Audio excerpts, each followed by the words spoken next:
dropped this mirror December 31st, New Year's, and the mirror didn't break. I guess that's good luck for 2024. So just continuing on part two of the hit and run. My insurance company must have gotten from me at least over $20,000 over the last decade. I never caused a single accident. I've been sober for over a decade, more than that. Not by choice. So in July, I'm planning to switch insurance so I can give a different company $20,000 over the next decade. So I'm looking for another one if anybody wants me. So some more stories. There was another young one time. I was going like 60 in a 25 around Lake Pacon. He was really young and cute, actually. He said to me, the first thing he said to me was, "You get pulled over a lot. Is it because of your car for speeding?" And he said, I speed when I'm out here on the road. What's it going to take to get you to stop speed?" And then he started telling me about deer and hitting deer. I drove literally 5 under the speed limit the entire way home for the next hour. I still think about that guy. He said to me, "I'm going to let you go." I always think about that one. This is, by the way, the only thing that works. Slamming people with huge hundreds of dollars of tickets does not work. So I'm sorry for anyone like him that are listening to this. These videos are not about you, if you can relate to people. The way I get away with no accidents is turn signals. Letting people merge on the highway when they want to merge. Things like that. I'm actually a really careful person. But I have to say, these are types of things that don't work. There was a light that turned yellow, and there were a couple cars in front of me. And I tried to get through the yellow light and go around the two cars, basically into the other lane and around the two cars before the light turned red. I had duct tape on the back of my rear view window before I put the new top on, and an unmarked pulled me over and was like looking at my car, like not understanding me, and he was screaming at the top of his lungs into my car. I got my car it had 70,000 miles, and I took it to 317. So how many is that? A lot of driving. After a while, you just get bored. There's like I guess I call it Killer Hill by me. There's like cars going down it, and I'll just go around them while going down Killer Hill. It is what it is. So some more stories. I was pulled over once. 2 cops, and they came around to each side of my car, flashing flashlights into each side. It was late at night, and they were telling me, they're like, "Which bar are you coming from?" I'm like, "I'm not coming from a bar." And they were saying, "You're weaving over the lines." I'm like, "No, I'm not," because there was graded pavement there, so I would know if I was moved over a line. I wasn't.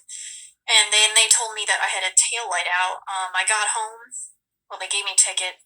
I got home, and no taillights out at all. I had another time in a school zone. I got pulled over, and the guy, he wanted to search my car for pot, and I was like, "No, you can't search my car for pot." He backed off and just let me go. My friend got pulled over one time. He said he made the mistake of asking the cop how fast he was going, and the guy was like, "Do you know how long I've worked for? You think I don't know how fast you were going?" And my friend was like, "No, that's not what I was saying. I was just asking." And he was like, "I think I've worked long enough to know how fast you were going."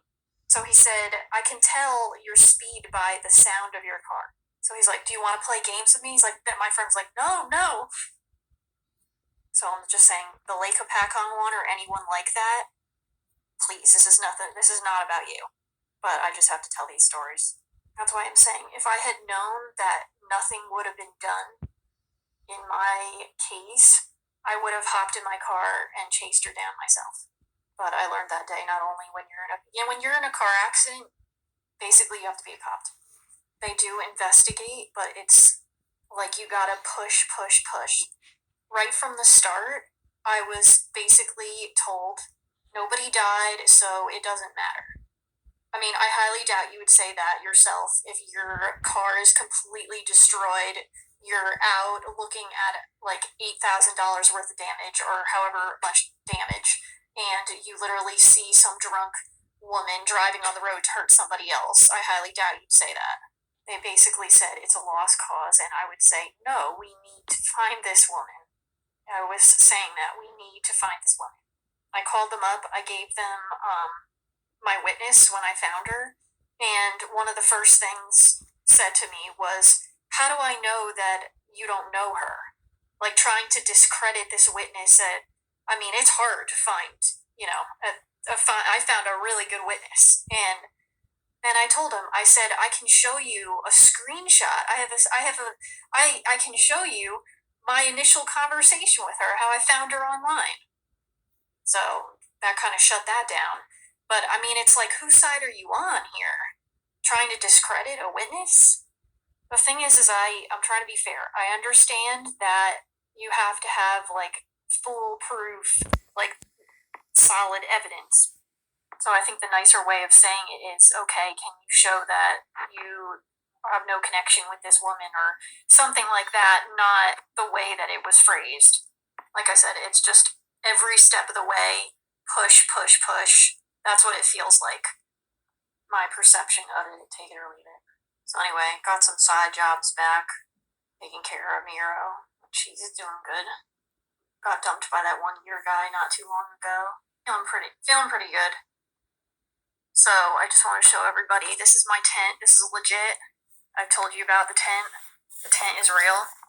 I have neighbors, husband, wife, at least 4 sons. One of them's a newborn baby. Their son's girlfriends live with them.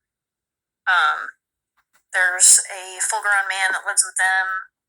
There are 3 dogs, and they've got about like 10 mice, a couple rats. They moved in a couple years ago. So kicking down doors, destroying people's property, throwing rocks at cars, boulder at a truck. Although it's hard to tell, can't blame everything on them. Friends also. But it's kind of like if you rob a bank and somebody gets killed, but it's not you that pulled the trigger, you're still responsible. It's kind of like that. Choose your friends wisely. So anyway, here's the fucking tent. I used to hear noises and literally just pull the covers up over my face and feel all safe in this tent. Saved me from being outside.